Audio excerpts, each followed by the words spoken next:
Hello, everyone, and welcome to today's episode of 30 Minutes, Robotic Milking Edition. I'm your host, Marcia Andrews, Dairy Science Professor and Extension Specialist at the University of Minnesota in St. Paul. With us today, we also have your co-host, Jim Sulfur, Dairy Extension Educator at the St. Cloud Regional Office. Hi, Jim. Marcia, and hi, everyone. So just a few housekeeping items before we get started with our producers today. As you probably are aware by now, we do record these webinars and post them on a YouTube channel. But if you're watching that as a recording and you want to attend the discussion next time, it's always interesting because you can ask your own questions or make your comments. Please register at z.umn.edu/30 MINRM.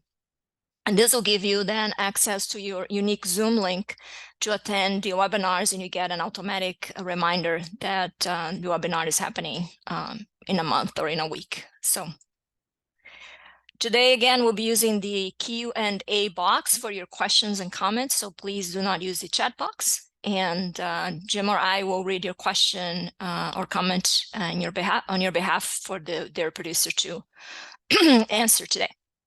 We're very pleased today to have with us Matt Strickland from California joining us. And I think this might be our only second or third California dairy, so it's very great to see the adoption rate in California of robotic milking too. So Matt, pleased to have you here today. Please join us, and then we'll go over your overview of your dairy first, and then we'll open up for questions and discussion. Thank you, Matt, for being here.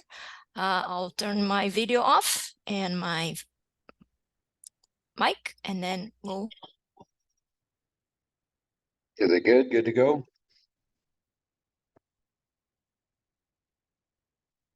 Perfect. Thanks for having me on.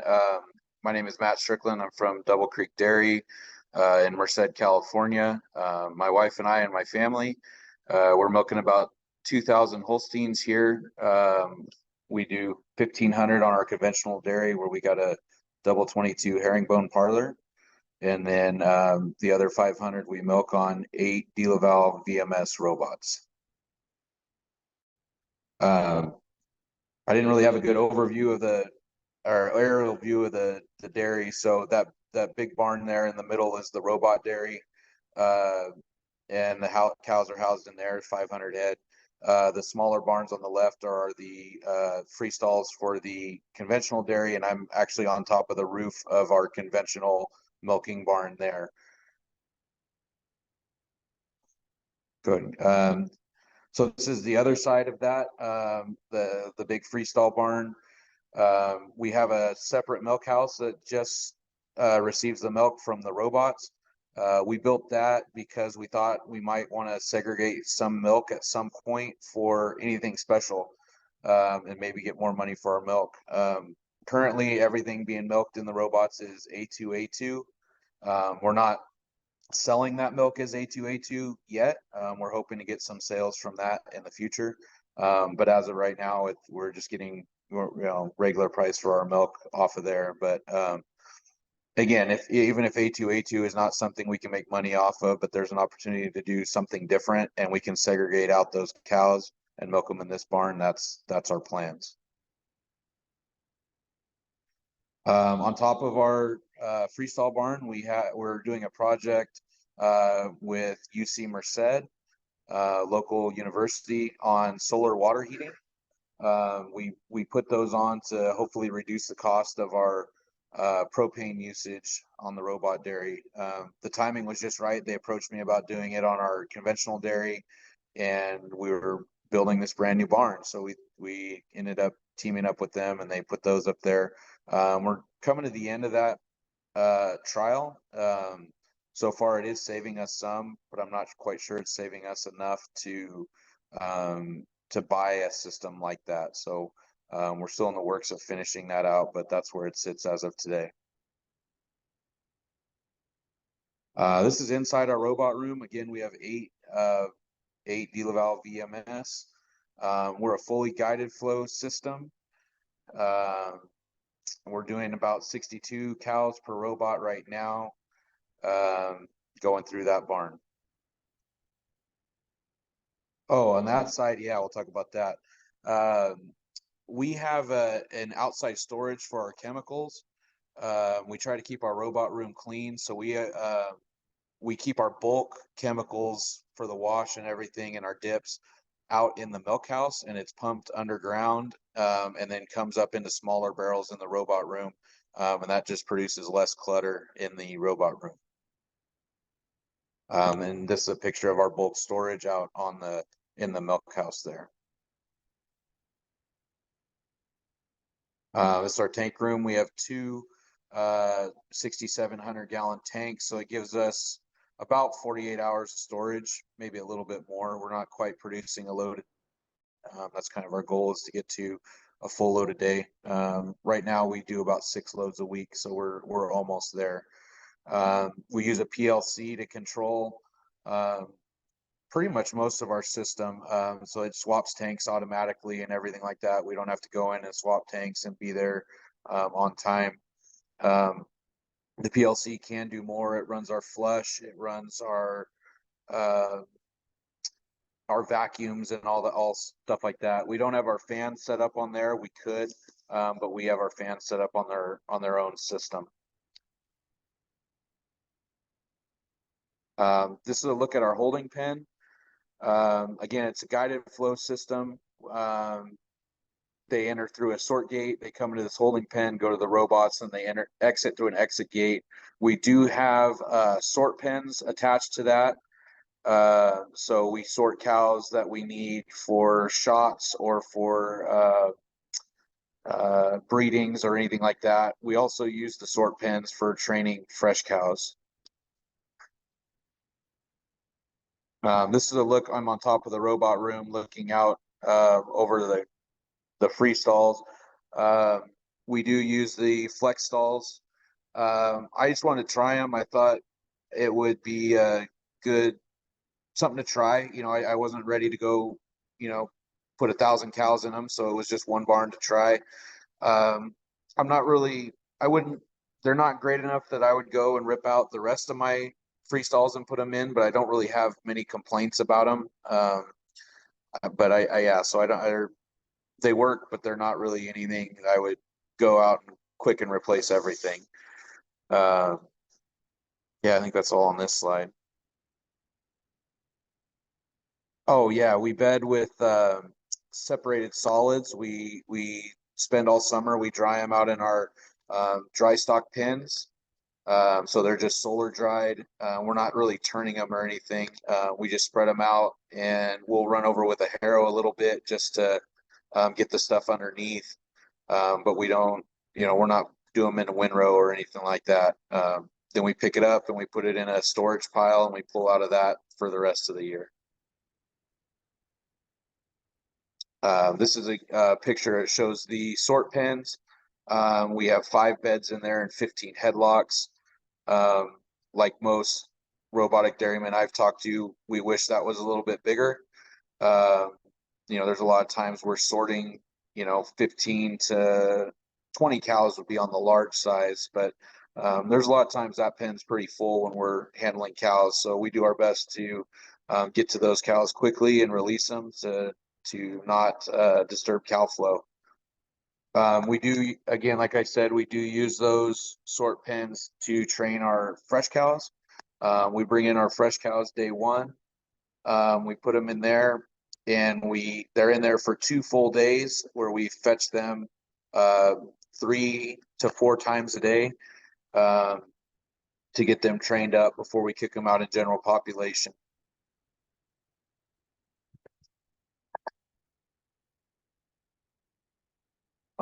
This is just a picture, shows kind of what we use the pen for. Today was breeding day, so we had a picture of my breeder in there. We're using a double off sync for breeding. We do everything on time. When we first started up, we used tail chalk, but our heat detection wasn't very good, because you had cows that some were in milking and they weren't out getting locked up, or cows figure out they can get it out the finger gates, so they were out in the free stall. So our visual heat detection on those wasn't very good, so we decided to go to a double off sync and just breed on time, just 1 day a week. It made it nice for our in-house breeder to just do it 1 day a week and not have to worry about anything else on a daily basis.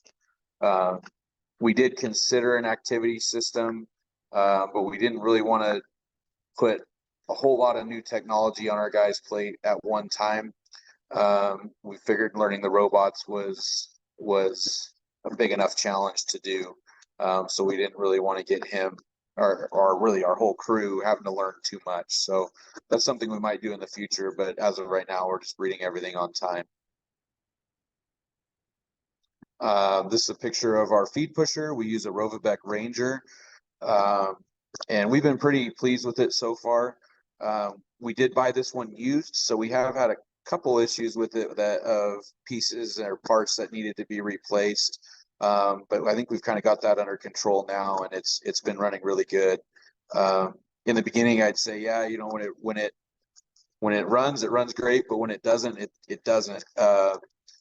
Because it was kind of hard to figure. We were trying to figure out which parts we needed to replace and things like that. But now that the big thing was the wheels. I think the wheels were a little worn out. Since we figured out those parts, so yeah, take on any questions. Okay, thank you for this overview. It lost a little bit on at the end there, but I think you were just saying that you were able to fix the issues with the feed pusher. Kind of somehow your audio went off, at least on my end, for a little bit, but not much. So anyway, thank you again for this great overview of what you're doing with your dairy. Again, folks, if you want to make a comment or ask questions, please use the Q&A box, and then we'll ask the question on your behalf. Before we get those questions, I was curious, what are you feeding in the robot? Like, do you feed anything to the cows in the robots? Yeah, we have a pellet. I'm not quite sure what's in the pellet. My nutritionist does tell me that it doesn't. There's not much nutritionally in it. It's more of a flavor, which I'll agree it tastes pretty good. I've tasted it. It's pretty salty. I think I could sit at a ball game and pop those pellets. It'd be good. That being said, we wanted to feed our conventional dairy and our robot dairy the same to save labor for our feeders. And we can feed either dairy off the same truckload, and so we wanted to kind of keep things easy. So that's why the pellet doesn't add much nutritionally, is because we want to feed the same loads as our conventional dairy. That being said, we started to think that the pellet's just an added cost that's going into the robot cows. So we've been experimenting with not starting our heifers out with pellet. Our theory is that if they don't know the pellet's there, they won't know the difference.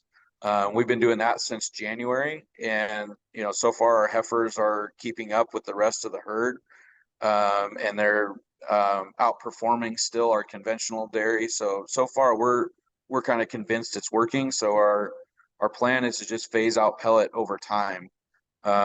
We don't want to take out pellets from the cows that are getting it. We kind of joke that it's like meth for cows, and once they've tried it, they're kind of addicted to it, right? So when the system does break down for those cows that are on the pellet, it really causes a lot of problems. So our idea is just to phase it out slowly over time. The ones that are on it will finish out on it till they're no longer in the herd, but anything new to the herd will be without pellet. Sounds good. Actually, the first question from the audience was about feeding, so I think you already answered that, so thank you. And you said your TMR is very similar across the two conventional and robotic herds, right? Yeah, they're identical. And you're using corn silage, triticale, I mean, just typical stuff, or? Yeah, corn silage, wheat silage. Out west here, we do have a little bit of almond hulls in there, not too much. Canola, ground corn, typical stuff. corn gluten pellets. Yeah, typical TMR. Awesome. Thank you. Jim, do you want to ask the next question, please? Sure, it's just about manure. How do you remove manure from the alleys? We have a flush system, so we use recycled recycled water to flush coming out of our lagoon. We did have a little issue with that in our building process, and it actually didn't affect me. It affected another project that was going on that being built at the same time as me, where the dairy inspector said that they could not flush with manure water by the robots because that's a milking barn and you can't use manure water in a milking barn. So the solution that they came up with out here is we use the recycled chiller water to flush after the manure flush, and that was okay. So we flush with the manure by the robot barn, and then that's tailed by about 10 seconds of fresh water to clean that out. And so that was a little bit added cost into the construction side, but we didn't have any trouble with the inspector, so that worked out pretty good. That's a very good point. Yeah, true. Yeah, we also use that recycled chiller water does fill up more often than what we flush. Once it reaches the tank is full, it just does a flush automatically too. So that's kind of how it stays clean in front of the robot rooms there. That's nice. Yeah. And how do you schedule your daily tasks for the work in the robot barn? You know, because you have both conventional and robot, do you have a different crew? How does that work? Yeah, it's a little bit of both. We do have one guy that's dedicated solely to the robots. And then we have two other guys that kind of bounce back and forth. One is his primary job is a conventional dairy. He milks the hospital at night and watches our maternity. And then when he has extra time, he'll come over and train cows or fetch cows on the robot dairy. And that's our night guy.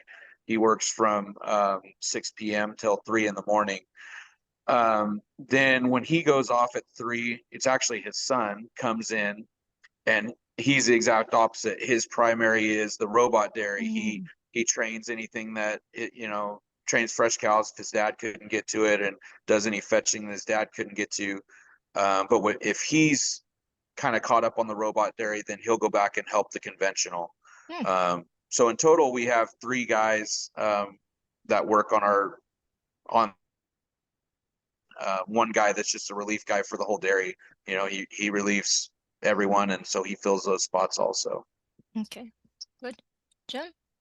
You want to talk a little bit about how cows are chosen to be a robot barn versus going to the parlor barn, and then do you pick those at calving? Kind of talk about your fresh cow protocol. I think there's a question. If you're adding her on day 1, why don't you milk her colostrum in the parlor? So I think it's more about how do you pick cows, and then what's your training process of a fresh cow and or fresh heifer to get them to the robot barn? Sure. Yeah. So we freshen them out, and we do have a hospital parlor also. It's a double 10 herringbone. So when they're freshened, they go into that barn for the first milking when they're heifers, and when they're cows, it's a couple milkings.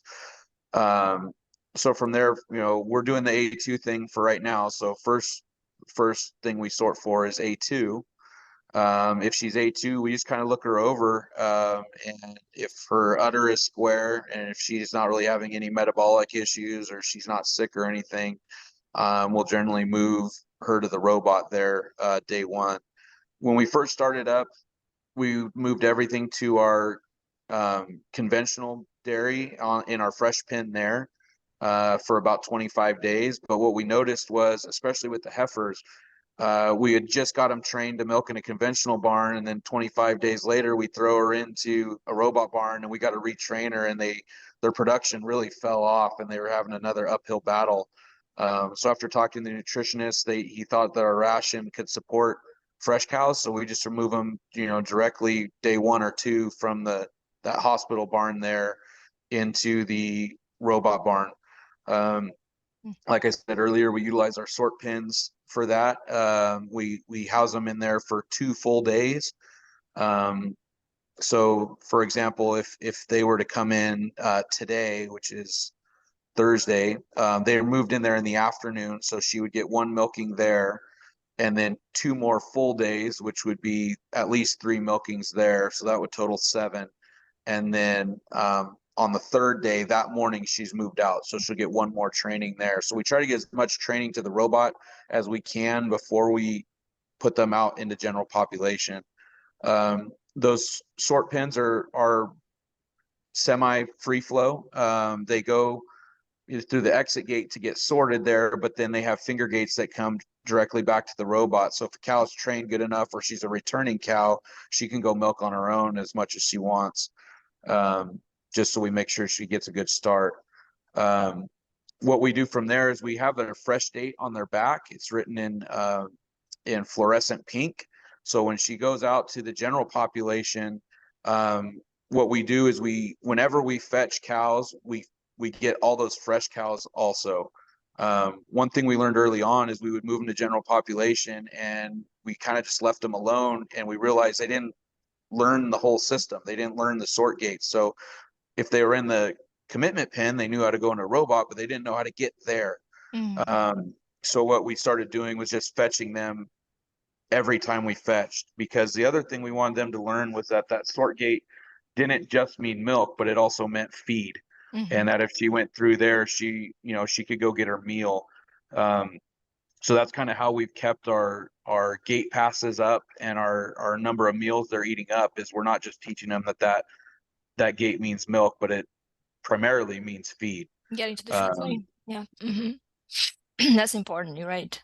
The training. Yeah, so that's kind of our fresh cow protocol. Once that date is kind of worn off their back, we quit fetching them. So they're probably fetched for another 3 to 4 days out in the general population, and after that, generally they've picked up the system and they can navigate it on their own. Thank you. Another question from the audience here. Great info. You mentioned that you anticipated selling the milk from the robot separately, maybe potentially. Was this because of consumer or legislative pressure, or consumer preference, whatever? More consumer or personal preference. So we're a few years back, we invested with a few other dairymen, and we built a creamery. So I kind of know since I'm a part owner of the creamery, I kind of know the direction of where they're wanting to sell the milk. And again, since we're a smaller amount of dairies, we're a little bit more nimble to the market. So if there's something specialty out there, we want to be able to capture that. So again, if it's A2, that's great. Or if it's a higher level of protein or whatever, we can segregate those cows out and do it. So it's just more, if I'm going to spend this kind of money on building, a whole new milk house and a lot of money on robots and a new freestall barn, I want to get the return as fast as I can. So if I can get any more money for my milk, I want to do that. Makes sense. Thank you, Jim. And I don't see your camera, Jim. Did you turn it off? Oh, there you are. Now you're back. Okay. So could you ask the next question?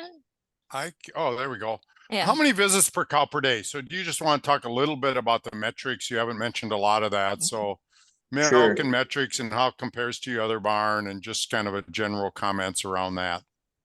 Yeah, so I'm sitting right here in front of my Del Pro. So today we're averaging 93 pounds per cow, and they're doing 2.64 visits per day, 11 gate passes, and our box times 621.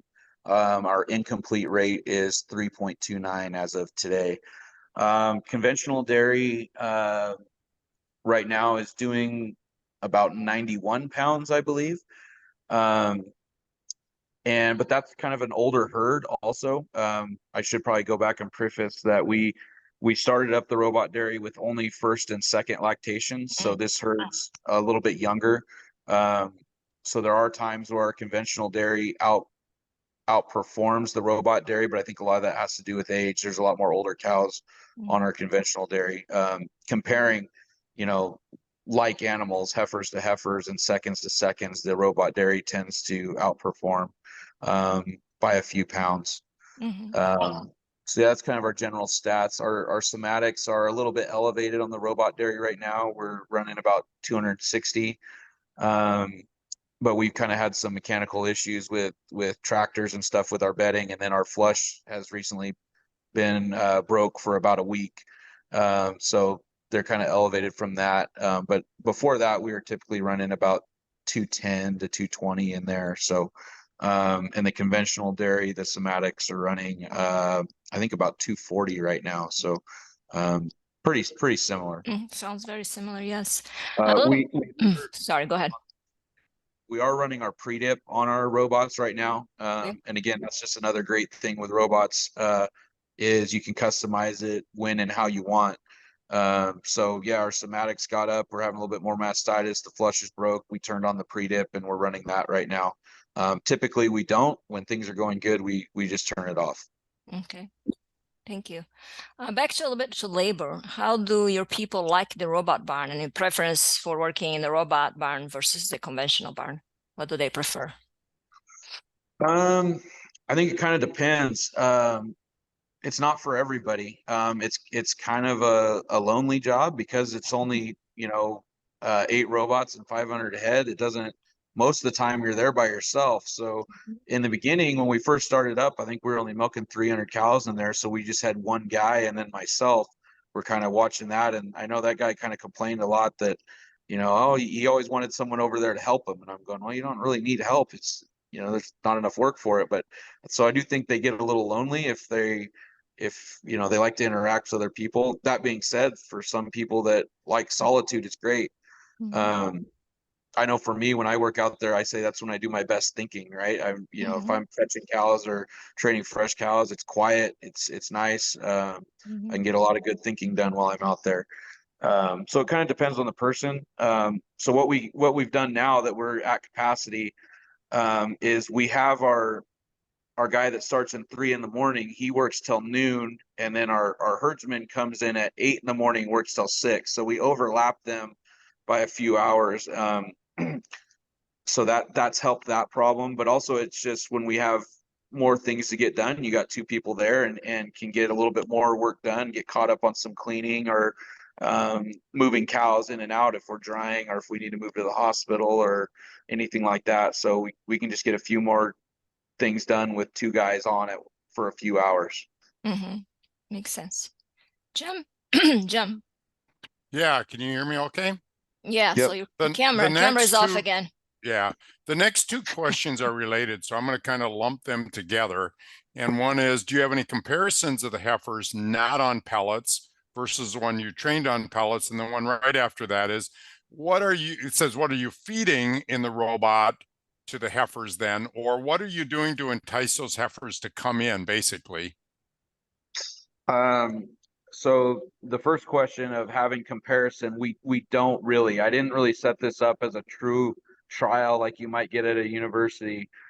We did consider doing, cows with odd tags on pellet, cows with even tags off. But I kind of in my gut thought this would work. And with dairy economics being the way they are or have been for the past, year and a half, I wanted to save as much money as I could. So I just went full go on it.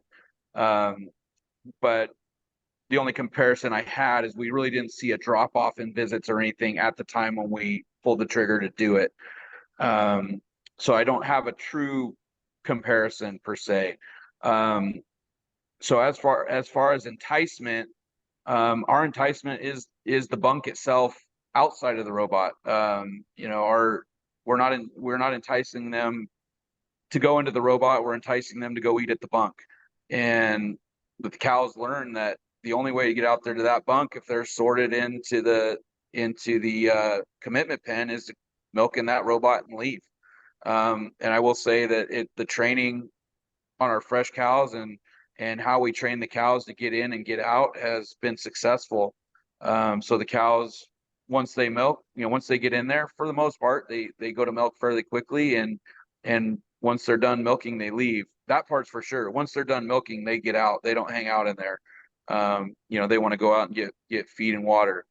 So yeah, that's our enticement. And that's our theory is that, we don't need to entice them to the robot. We need to entice them to the feed bunk. That's great. Yeah, makes sense because you have a guided flow system. That's something you can do compared to a free flow will be a lot harder to do, right?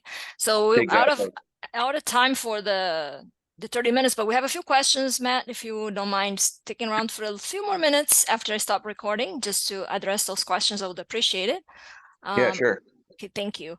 I want to thank all of you who attended today live here for the discussion. I want to thank especially you, Matt, for taking the time and sharing your experience, your knowledge with our audience, and Jim for helping host the event. And invite everybody to come back on November 16th for our 35th episode. So thank you, everybody, and stop the recording.